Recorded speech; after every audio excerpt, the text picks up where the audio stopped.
All right. Hi, Sambia friends. Andrew Carruthers here, Education Director for Sambia. And I am here with my good friend and a great mentor to me. Her name is Dr. Suzanne Henwood. Everyone say hi, Dr. Suzanne Henwood. Hello, everyone back. Suzanne was really sweet to join us this morning. She is coming to us from Titirangi, New Zealand. She, it's 6 o'clock in the morning there for you? Yeah, it's just 6 o'clock. Nice. Yeah, so you can see, like, her deck there is on the side, and it's still dark out for her. So it was nice of her to get out of bed this early and come meet us. So as you can see on the screen, the banner kind of says it all. What we wanted to share with you, and I guess before I go there, one of the ideas for this particular segment that we're going to be doing on Facebook Live is to also provide you with some stuff just to help support you mentally, physically, emotionally, spiritually through these challenging times we're facing. I don't know if you know this or not, but I'm also a life coach at a company called The Journeyist. And so when we started to see what was happening in our community, Sam was like, why don't we do a segment that has nothing to do with hair? Let's just talk about how to navigate this time. And so I'm going to be bringing on special guests like my friend Suzanne to just deliver some stuff for you guys that hopefully will support you in a different way. But of course, you can always expect we're going to have tons of hair education coming all week long as well, too. So that's the idea behind this particular segment. So I want to have Suzanne just give us a quick introduction of herself and who she is, because she's a pretty amazing woman. And yeah, go ahead and just give us an intro, Suzanne. Sure. Well, let's start with, I'm in Titirangi in New Zealand, married with 2 kids. I often forget to say that I'm a person behind what I do. So that gives you the personal bit. I was a healthcare professional for many, many years and wanted to improve patient care, how we communicate with patients, and ended up, long story, but ended up in an associate professor role in health, where I taught across a number of different health professions, all of those kind of higher level, more transferable skills, critical thinking, research, communication, leadership. And within that, I came across a whole wealth of different techniques, mBraining being one of them. And I was so blown away by what it was, how it had scientific evidence behind it, that I ended up setting up my own business. And now that's what I do full time. So on a week-by-week basis, I might be training other mBit coaches. I might be training mBit coaches to raise the bar to either master coach or trainers training. And I work as a coach predominantly in the field of stress and anxiety, which is, I guess, why you thought of me for this segment. I work with a GP practice, and patients who have already got to the point where they're feeling medical symptoms of some sort go to the GP. He works with them on the medical basis and then refers them to me to deal with the inner communication that is probably causing a large part of their stress response in their body. And together we get rid of the stress and the anxiety so that they can do work, live life, have some joy in their life. That's where I spend most of my days. Yeah. Beautiful. Yeah, Suzanne is a really impactful person in our environment too, because she's one of 2 of the master trainers within our group. I'm also a certified multiple brain integration techniques trainer and coach. So yeah, she's really special to us. I was actually just with her a couple months ago getting my trainer certification. Yeah, it seems ages since you were over here on the deck with us, but not in the dark. Yeah. So will you just kind of give them, I guess, the briefest overview that we can as far as like what mBit is and sort of what the principles behind it are? Yeah, I mean, in one way, all of the people listening will know that they have intelligence above and beyond what we do in our head brains, the academic bit. We all feel where we feel fear to keep us safe, deep in our bellies. If you've ever done anything crazy like a bungee jump or a skydive, then you'll feel that fear in your barely. And that's just information being passed to your head to say, alert time, something's going on. We need to be aware of what we're doing. And likewise, at heart level, when you feel really passionate about something, it's your heart that will feel that passion and drive your behaviors to make you go and do something new or meet a need in community or whatever. So at one level, we all know this, but mBraining has brought all of the science behind that, literally from PET scans, MRI scans, CT scans, autopsies, everything that they can get their hands on to say what's going on in the body that means we get this information up from the body. And more than that, how do we use it? In a person you're talking to, maybe, and again, I'm guessing as people working so closely with clients like hairdressers, you're going to have some deep conversations with people that would have touched on heart and gut issues. And you may not have realized that it's heart and gut brain that you're talking to and talking with. So when you think of that client that you really care about, that's going to be a heart connection you have with that person. And maybe someone's come in and they've had a big family trauma and they're just going through a really rough time. You will feel that as well. So what we do in mBraining is we use all the scientific evidence to teach people for themselves how to connect in with their own multiple intelligences, but then also how do you communicate with another person to their multiple intelligences. And our big picture is getting them aligned. Once you've got those three aligned, you can take action and be wiser, more effective, productive, profitable as a business.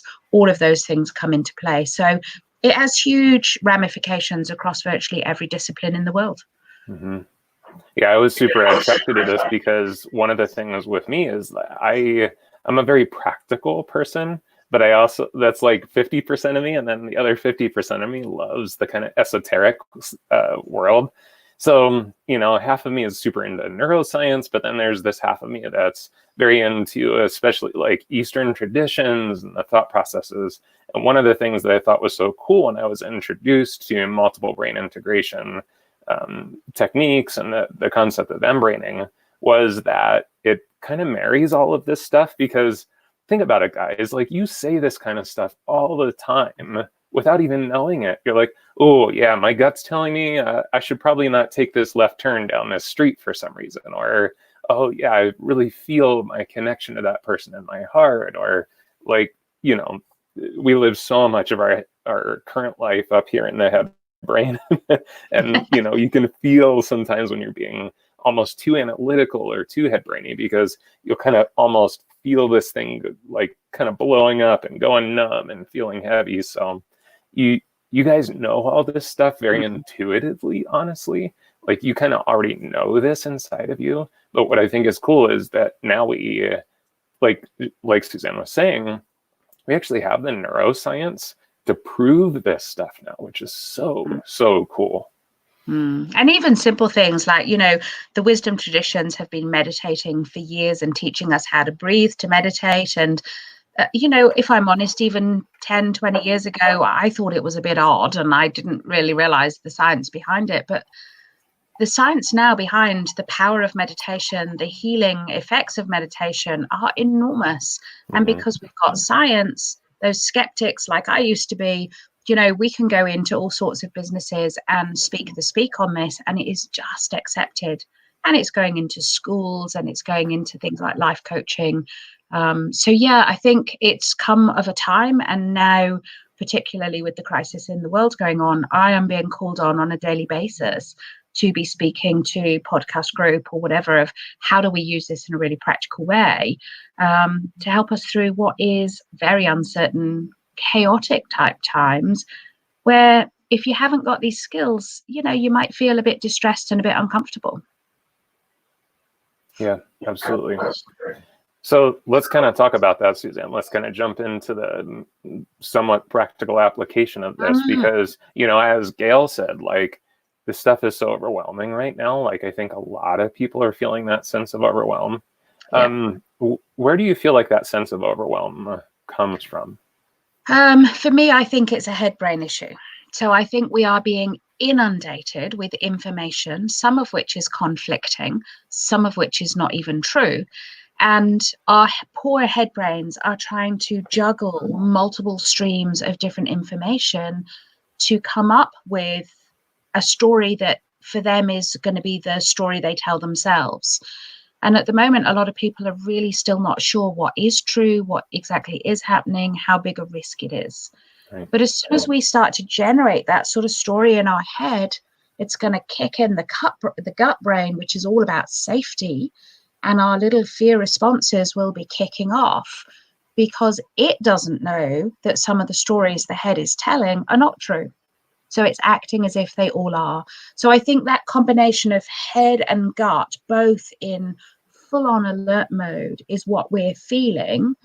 And when we feel that, it changes the electromagnetic radiation we give off. Mm-hmm. And so energetically in the world, there is this angst and kind of high energy that we will all feel and pick up on. So once that starts, we're kind of, almost winding each other up, not deliberately, just energetically. And so I think we are feeling that kind of, angst from each other too. Mm-hmm. And there's a group called the Heart Math Institute that has supplied a lot of the information to our group too.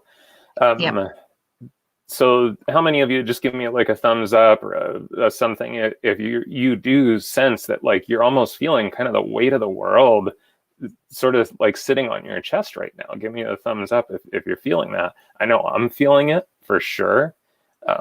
So one of the things from Heart Math Institute, what's the field, Suzanne? Like how far out can we actually measure the electromagnetic field of the heart?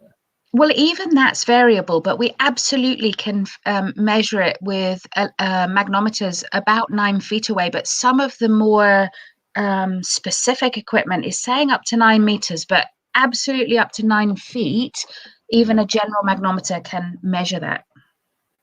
Yeah.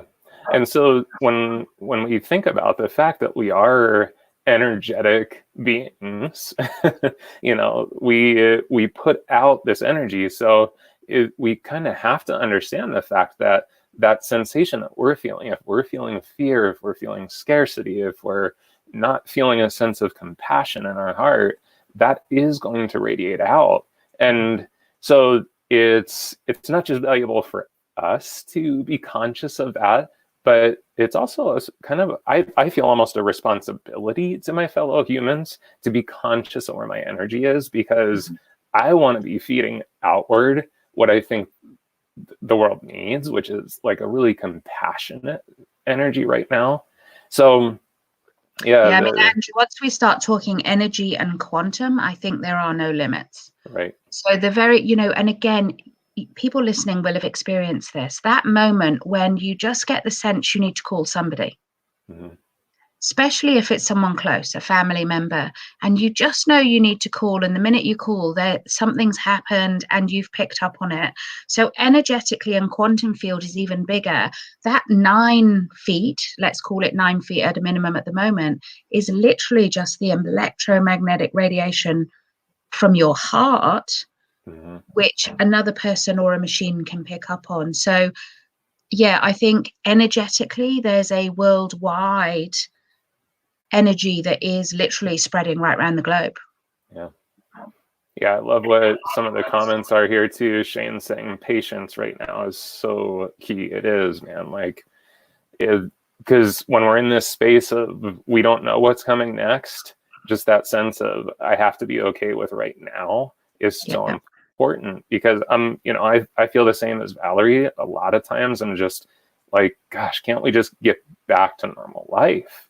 But the fact of the matter is currently we can't. That's not our possibility. So we have to look at what's in front of us. And I like what Michelle wrote here too, just kind of bringing ourselves back to things like empathy, integrity, positivity, safety, and healing, and focusing on those energies are so key right now. And like these are the times, if we can find our sense of peace and we can find our sense of center in these times, imagine how strong you can be as things start to level back out, which will happen.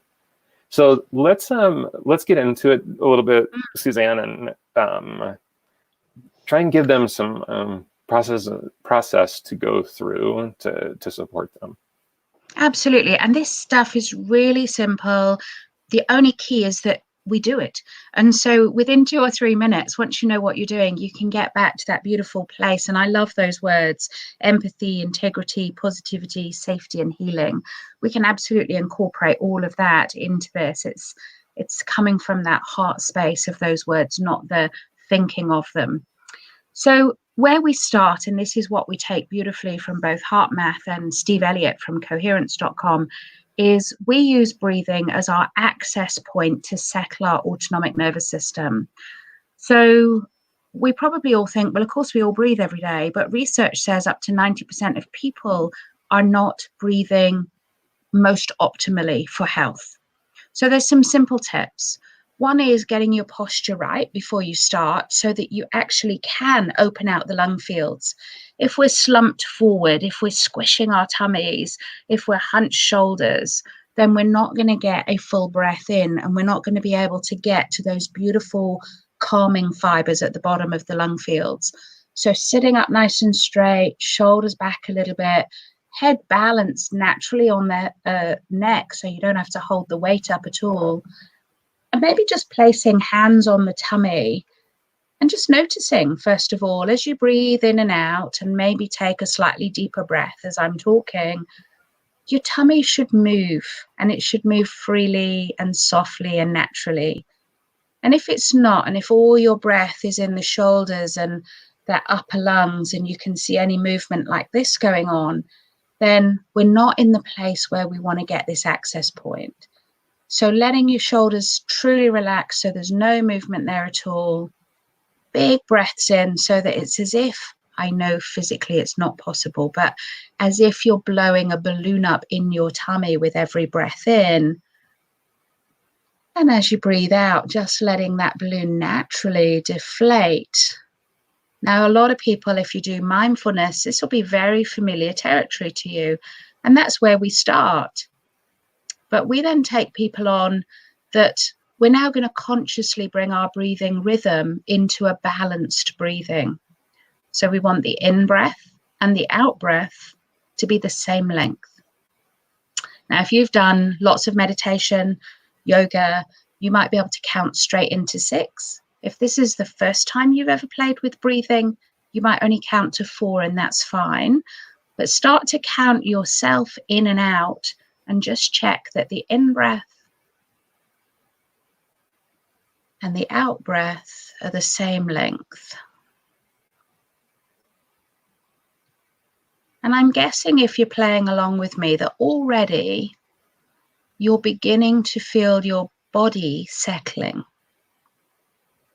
Just beginning to kind of come into your body, more into the present moment. And being really aware, maybe you're feeling body signals more than you were before. And all that's really great, getting in touch with our body.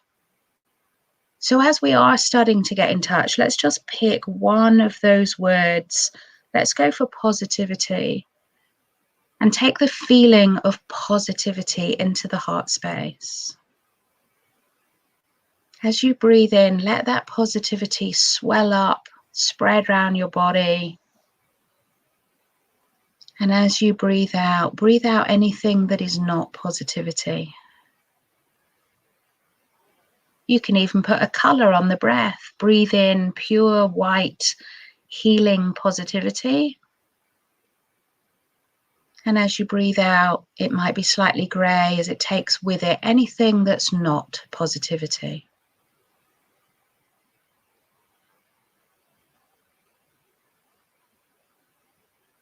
And I'd be curious, maybe if people could just indicate, what are they already feeling differently inside themselves? What's happening as you just pause life for a moment, come to that place of patience, and just be with yourself deeply at a breathing level? What happens inside you as you experience that?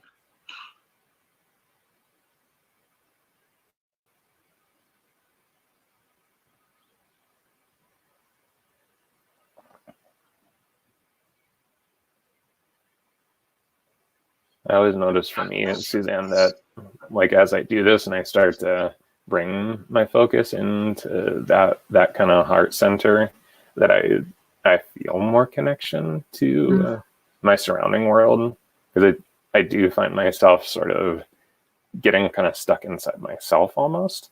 And I find when I do start to feel that heart center more, it's like, I actually feel like I'm, even though I'm isolated here at home, I feel like I'm starting to feel more connected to my world around me. And it's interesting, just seeing you put your hand on your heart then, just literally feeling the heartbeat and reminding yourself that that's there, and then using that every beat. When we listen in with a stethoscope, your heart sounds like lubbed up.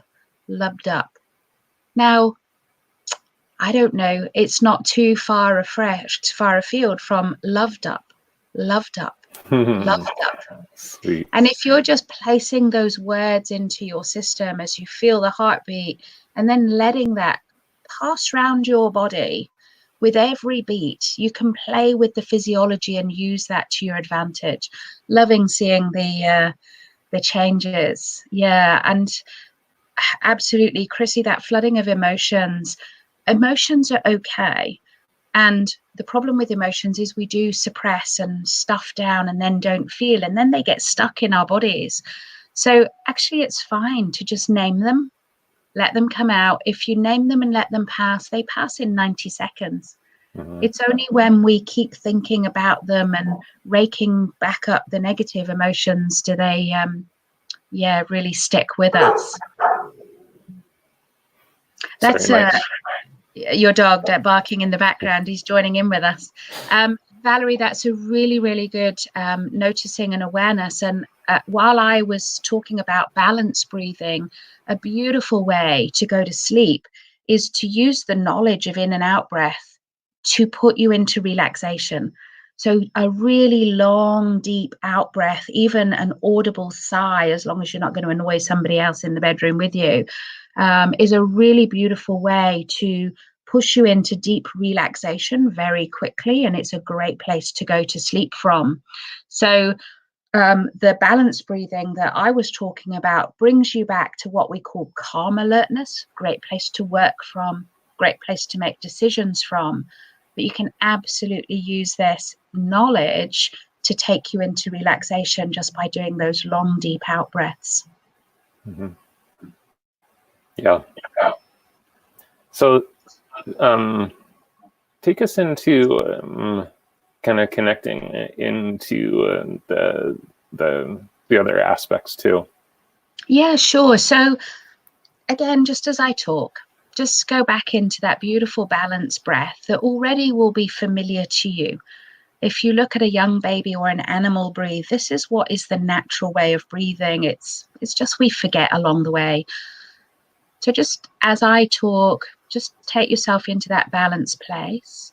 If you want to close your eyes, feel free. For a lot of us, we're very visually stimulated, and closing your eyes can take you even more quickly into that connection with self. And just take your right hand, the flat of the palm of your hand, onto that heart area, where through the palm of your hand, you can literally feel your heart beating. And it's a great feeling because that's what keeps you alive every moment of every day. That's where your life force is coming from. You breathe in your life force into that heartbeat. And just listen into your heart. If your heart had a voice and it wanted to say something to you right now, what would that voice be like? I'm guessing it would be quite a quiet, gentle voice. And it's only in this stillness that we can actually hear it. Often it's drowned out.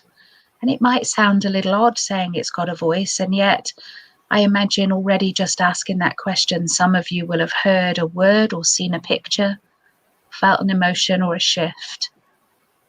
What is it that your heart truly desires? Let's just say in these next few weeks, as we face lockdown and uncertainty, how would your heart like to feel in those next few weeks? Pick an emotion.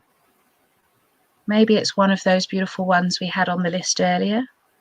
Maybe it's peace or love, connectedness, appreciation. That might sound a bit odd in chaotic times, but you know, the fact that we have homes to lock down in, we're incredibly privileged.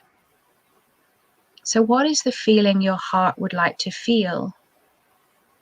And who else would you like to feel that with you? Just get a sense of connection energetically with those other people, family, friends, your work colleagues, your clients, so that you can become that center of calm in the world and start to gift calm out to all those other people that you care about. And feeling into that emotion, what color is that for you? Again, maybe a strange question, but go with it, whatever comes up. What color is that emotion? For me, if I think of joy, it's a beautiful spring yellow. What's your emotion and what's your color? And just turn that color to the beautiful, perfect tone, brightness, contrast around you, as if you had a little dial on the emotion and you could literally turn it up to where you want it to be. You might not want to be at 10 out of 10 all the time, but you have control of that dial and you can turn it down when you want to get stuff done. You can turn it back up when you come back to a moment of peace like this. And just checking in with the heart. Is there anything else that it wants to say before we take our attention elsewhere in the body? Any other word or image it wants you to have? And whatever it comes up with or not is absolutely fine. Maybe it's the first time in a while you've had a conversation with your heart. And then as you breathe in, I want you going up into the head space, taking with you all of that beautiful emotion and color. And just imagine like a fountain through your brain, kind of like beautiful natural spring water just seeping through the brain so that that emotion is infused in every cell. Settling any racing thoughts, settling any negativity. And you might want to do a big breath out as you let go of all of that angst and anxiety, and just acknowledging and thanking your head that you know it's trying to keep you safe. It's not trying to make you feel distressed. It's trying to bring your body into a place of knowing and calm. So deeply acknowledging your head for the work that it does and letting it know that it's okay not to know. It's absolutely okay not to have all the answers at this point, and that you give it permission over the weeks to take on board credible evidence and credible information, keep you informed in a wise way, but that it doesn't need to read everything that's being put out through social media and through news networks. And it might be of interest to know that that beautiful head brain, its role at its best self is creativity. And in this time where you've maybe got more space, how could your head brain use wise creativity? Is there something at a salon you've been thinking about doing and haven't known how to, that now you can come up with different plans? Is there something brand new that you had a vague idea of and you didn't know how to implement? And just inviting your head to get productively creative in these times when maybe it's, looking to distract itself. Distract it in beautiful, effective ways. And just checking in. What words have been going over and over in your head over the last few days? And are they helpful? And if they're not, just finding somewhere safe to park them. They may come in useful in the future, but they don't need to be in the kind of super highway of your thinking right now. And choosing a couple of words to take you through these next few weeks that you do focus on. Maybe it is about opportunity. Maybe it is about surprise. Maybe it is about curiosity. Pick some beautiful words that are just right for you, that will become those words that you go back to now, that are going to take you forward wisely and creatively. Beautiful. And next time, as you breathe out, just breathe out right down deep into your bellies. Again, allowing that kind of infusion of that beautiful emotion to come right through your lungs, right down your abdomen, through every organ in your abdomen. Feel it going through stomach and liver, gallbladder, pancreas, kidneys, bowel, bladder, right the way down. And as you connect deeply into the very sense of who you are at gut level, maybe just put your other hand on your tummy and just give it some comfort and reassurance. Let it know it's okay. And let it know it's going to be okay. That we're all going to come through this. And we're all going to be safe. We've all taken the precautions we need to take. So giving it permission, who would it like to be in these next few weeks while we're more isolated and maybe a little less connected than normal to the outside world? Who does it want to be? What sort of person does it want to be in the family, in the home? And I'd even go so far as to suggest, who does it want to be when we can open our front doors and reconnect again? Because maybe something will have shifted, and maybe we'll come out of this slightly different people with a different focus, a new and heightened awareness of the importance of human connection and care and compassion. And how are you being in the world that means that you can be that person? And it might be that from the gut level, you ask the gut to set up some new daily routines. Maybe it's about changing some food that you put inside it. Maybe it's about just finding stillness to be. Maybe it is about sorting out some boundaries so that you can come out feeling completely safe. And maybe it is about taking some action, getting some movement in the body. Maybe just deciding what little bit of exercise you want to do every day to get some movement going in the body. I've just thrown some ideas in, but listen to that deeper gut voice. What does your gut deeply need to keep you going in these next few weeks so that you're safe, you're fully you, you're fully satisfied in being you, even though you're not doing all the activities that you might normally have been doing? And whatever your gut says is fine. Let it know it's been heard. And let it know that you're going to come back regularly and talk to it now that you've got that connection going. Beautiful. And then coming back up to that heart space again. I just invite you to give yourself some deep appreciation for all of who you are and all of what you've already done in life and all of what you will do after this, because there is an after this. This is just a minor blip in our lives. And I think sometimes it can be so easy to get caught in the trauma of these few weeks and forget that maybe this is a gift. Maybe this is the biggest gift you could have given yourself and your body, to take time out to reconnect with self and to rethink about what is deeply important to you and what you want to do in the world to make a difference. So just thanking your body and letting that energy flow. I almost imagine like a figure of 8 in my body, going around head, heart, and gut, and just checking that there's an easy flow, sending that beautiful emotion around that figure of 8. Knowing that you can come back and do this, I haven't actually timed what that was, but it's probably about 5 minutes. It'd be very easy for you to come back and do that for yourself. I'll put Andrew on the spot. Andrew might even record you a little meditation that he'll share with you that can guide you back through that very, very easily, that you can maybe just do a few times a day.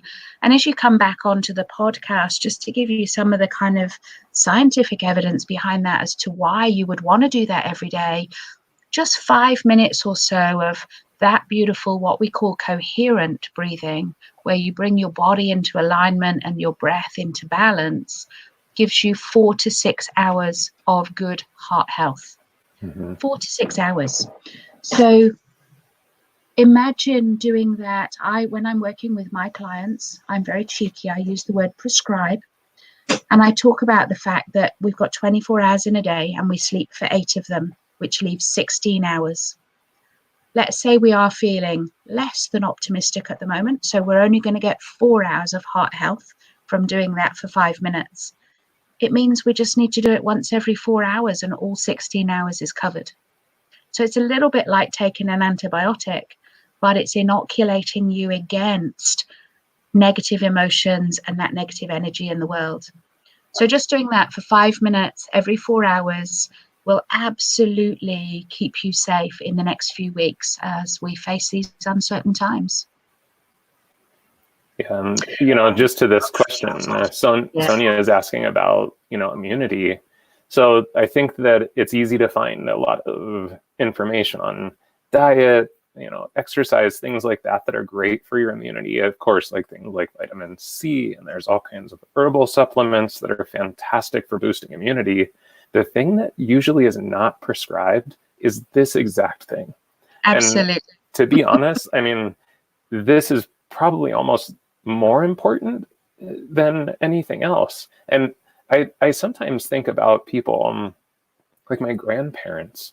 My grandparents, have lived such a simple life, and they're in their late 80s. And, my grandfather's finally starting to have some health problems. But they haven't been on the treadmill. They haven't been eating super healthy. They've smoked most of their lives. But I attribute a lot of it to the fact that they just lived this kind of simple, very calm, very just focused kind of life. It's almost like my grandfather probably meditates without knowing that he's meditating, honestly, because he's just such a calm person. But yeah, exactly what Suzanne just shared with you, honestly, is I believe kind of the missing link in our healthcare system as far as taking great care of yourself, because all of you have heard this, that stress is probably the number one thing to take our health away from us. And it directly disrupts the immune system. So whatever you can do to keep the stress down. Now, there is a little bit of a weird kind of mental play with stress, is if you believe stress is harmful to you, it's more likely to be harmful. Yes. So we want calm, but we also want to get rid of that negative thinking about stress. It's almost like stress, when it works well, is great for you. It keeps you safe. It can motivate you. It can, make you jump away from a car that you didn't see coming. But stress in our modern lives has become almost a regular minute by minute event, and we want to get rid of that stress out of our lives. We want to leave it doing what it was designed to do, which was a big safety thing, and we want to just almost act as if the rest doesn't exist, that it doesn't even come into our belief structures, it doesn't come into our thinking. And the second that you have any stressful thoughts, is what I advise my clients to do, is just put a massive great stop sign in front of their face in their imagination. So stop. And once they've stopped, then you can laugh and smile and go, really? You wanted to go there again? We're not doing that anymore, body. It's not helpful. And then you can put those beautiful words of affirmation again back into your system. Sometimes it takes quite a harsh pattern interrupt if we've got into the words like stress and busy and anxiety. The more we think about it, the more we wind ourselves up. So a great big stop sign. We have, I've been in America numerous times, but I can't remember what your stop signs look like. But ours are kind of, I'm guessing they're kind of hexagonal shape. They're certainly not round. great big red signs with white writing. And I just get my clients to put that right in front of their face, almost to the point that they jolt backwards, saying the word stop. The sound is a huge neurological break and kind of stopping your language continuing. So stop, breathe out. What would I prefer to think of this moment? Is it excitement? Is it curiosity? Is it unknown, but unknown's okay? Change the words, get those words into your system instead. So really powerful, and absolutely it goes right in at an immunological level.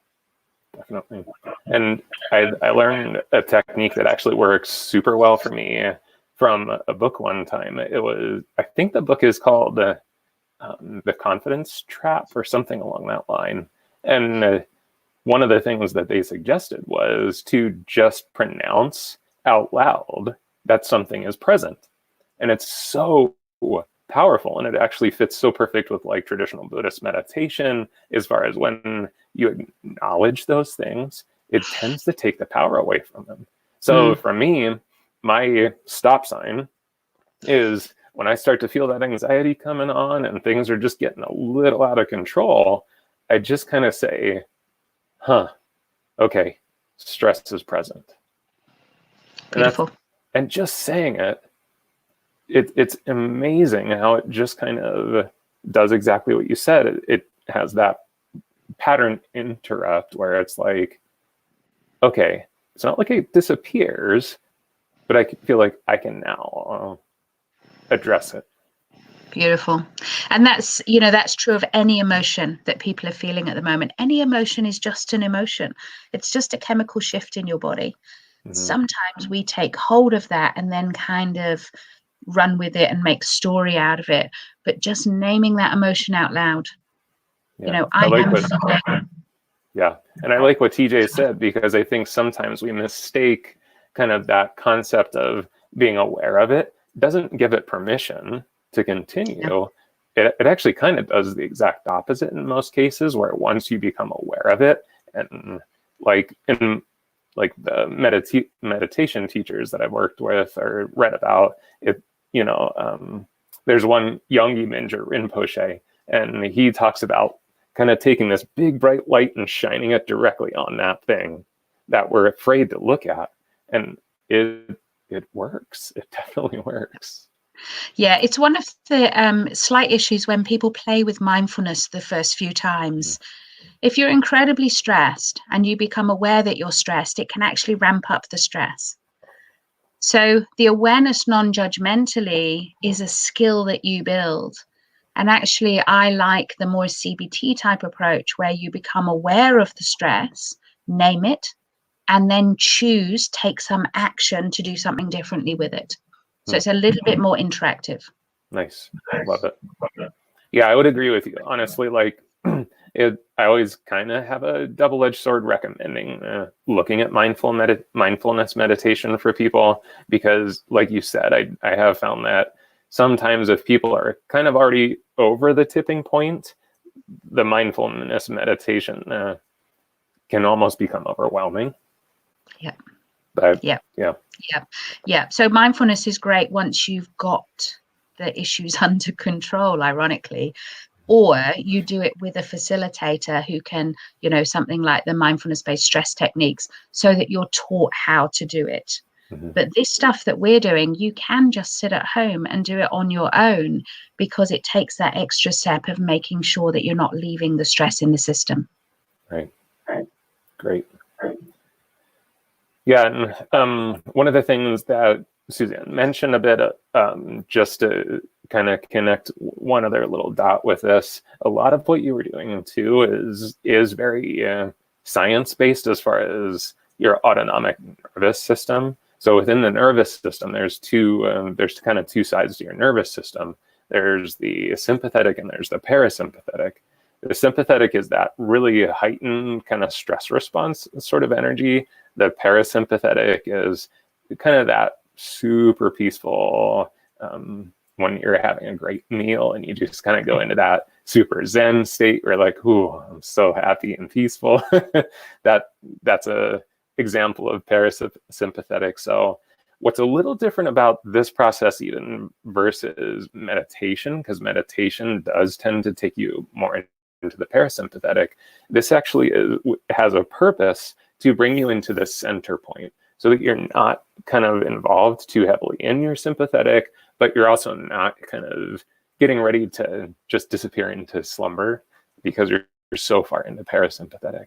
So it's really great, especially when we do get back into the salons and you're having a hectic day or something, just a few minutes of that balanced breathing that she shared with you of the 5 to 6 seconds in, 5 to 6 seconds out. That you do that for 2 minutes in between a client, and I think you'll be really surprised at how it will shift your perception and shift the nervous system. Yeah, and even while you're home, I've had a few people now. I had someone from Italy ring me the other day, and they're obviously a few weeks down the line from us now. And they've kind of gone from the singing on the balcony, kind of motivated, let's keep everybody jolly, into a bit of a slump and almost an apathy and a lack of motivation to do anything. And then they're struggling being shut in the home because they've kind of lost the energy that they had. So while absolutely the deeper meditations, the relaxation is great, end of the day, during the day, even if you're sat at home, I would recommend you do the balanced breathing to keep yourself still alert and able to function effectively in the day. It does take a little bit of what can I do rather than just sitting and, chilling out in front of Netflix all the time, actually doing this. And then what can you get done in the house that is a gift that's maybe been on your to-do list for a long while? Maybe it is about writing a book. There could be a novel in one of you. Maybe it's about writing to a friend, good old fashioned, get a pen out and write to a friend, doing something rather than dipping into so deep into relaxation that we kind of check out of the world for a while, because I don't think that would be healthy either for these few weeks. Right. Yeah. Yeah. Keep the mind moving for sure. Keep the body, heart, soul moving. Well, we won't go into gut movement. Yeah. So this has been super cool because we've had people check in from all over the United States. We've had people from Pakistan, India, Asia, Italy. Hi, Marco. He was on YouTube with us. India. It's so cool. And, that's what I think is brilliant about this. We have such an international community that we can connect with. And one of the things about this particular challenge in our world, we're literally in this together. I mean, that is not just words we're trying to throw around out there. The entire world is in this together. And I find actually peace in that, because if we're all in this together, we have to find a solution together. That it has to happen. Yeah. And it's a global solution for every single human being on the planet. No one, I think there's an equalizer in this. It's not picking on the rich or the poor, the haves, the have-nots. It is literally every single human being and their life having value and being worth fighting for. Mm-hmm. Absolutely. Well, thank you so much, Suzanne. I did notice there was a question earlier that someone was interested in how you do become certified as an mBit coach. Can you share that? Well, the obvious link there is Andrew. Andrew's now a certified trainer in the States. We have about 250 trainers around the world. So if you are international and you want to know somebody more close to you, then just get in touch with me and I can put you in touch with whoever your local trainer is in the world. We've got about 2,500 coaches now around the world, and they are busy at the moment because this really does provide a service and a solution that I think the world needs. So yeah, very easy to get involved. Have a look on mBraining.com if you want some of the more science bits behind it. My website, mBrainingforSuccess.com, has got, a free little ebook on it that you could download and get some of the basics behind it, and some talks that I've done various places. I've got a YouTube channel if you want to sit and do some of those meditations over and over. then they're all there recorded for you, all free. This is about bringing wisdom and compassion to the world, and if ever we needed to do that, it's now. So very easy to get involved if you want to know more. But any questions, send them mine or Andrew's way, and we'll sort you out. Definitely. Yeah, and so next week, guys, we'll have my friend Sean Float, who is he's a yoga teacher, he's a physical therapist.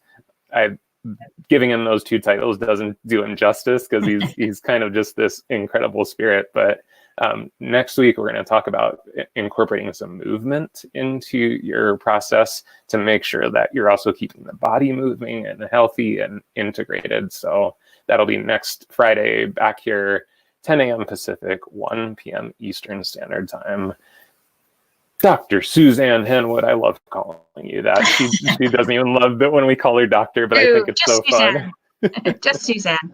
And it's still dark. Look, I might go back to bed. Yeah, you should. So thank you so much for getting up early this morning and joining us. I hope you're seeing all these comments. I think we really did a great service for some people today. So feel that in your heart that you did some greatness in the world today. Thank you. But I do it because those people that are listening are out there in the world touching people and, really making a difference in what they do. So I want to pass that thanks straight back on to every single listener. What you do matters. And keep doing it. Yeah. So guys, this will be posted after the live ends. So if you do know someone that you think could use this and it's something that could benefit them, tag them, share it, whatever you'd like to do, just to help spread this message, because we definitely believe in the power of it. So cool. And stay safe. Yes. Stay safe, stay healthy. All right. Thanks, everyone. We'll see you next week.